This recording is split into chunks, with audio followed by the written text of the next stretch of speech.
there are differences between biological males and biological females. And I'm beginning to suspect that there might be fundamental differences in the way males experience gender dysphoria and the way females experience gender dysphoria. I think that autogynephilia is a form of gender dysphoria that women do not experience and have a hard time understanding. Autogynephilia, from the way it's been explained to me, is when a biological male is sexually aroused by the idea of being a biological female. And so men who have autogynephilia want to look like the most sexually pleasing version of themselves that they can imagine, which means they want to present in a very feminine way with makeup and dressing very stereotypically female. And they also really want to have surgery to get the kind of breasts that most arouse them, and often to get genital surgery. So that's one kind of gender dysphoria that women do not have. And based on the research I'm doing, it really seems like most of the gender dysphoria that women experience is due to external factors.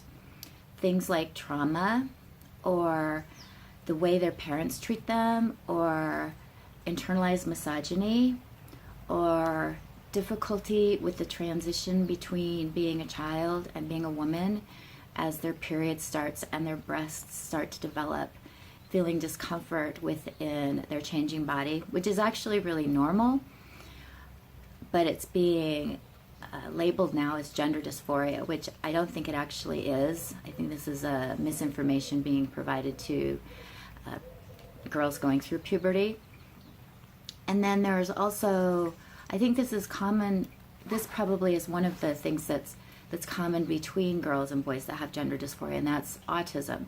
They're finding that a lot of children that are referred to gender clinics have autism.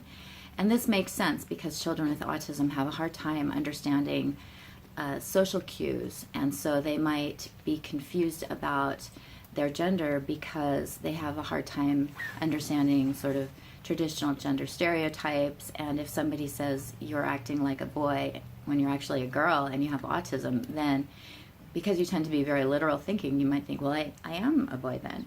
So one thing that has historically happened that I think is happening again is that in scientific research, specifically medical research, male bodies were used as research subjects for medical treatments and to describe medical issues. So even something as basic as a heart attack presents very differently in males and females, but we didn't know this for a long time because the research focused on men. The way medications interact with males and females is different. And so males and females exhibit, even there are certain psychological conditions that are more prevalent in males than in females and vice versa. So clearly there are reasons that researchers need to study biological males and biological females. And I think in the case of gender dysphoria, we've kind of been caught up in the trans activist narrative that somebody can be born in the wrong body, because trans women are the ones who are primarily the most forceful activists, and they're the ones who want to be accepted as a biological female even if they're not. Whereas girls who have developed gender dysphoria as a result of some underlying issue are being completely ignored. And this has ramifications for their mental health treatment as well as their medical treatment. Because if trans activists are dictating the kinds of treatments that girls with gender dysphoria get, then they're going to be getting the wrong treatment. Because transitioning is just one treatment for gender dysphoria. There are lots of other treatment. There's the watch and wait. There are encouraging girls to feel more comfortable within their body. There's something called cognitive behavioral therapy, which can help girls to tell themselves a different story about their bodies and become more accepting of it. There are ways to ground yourself in your body so that you start to feel more connected with your body. So there are lots of different ways to address gender dysphoria, and transitioning is just one of them. But if you have autogynephilia, transitioning is probably the only one.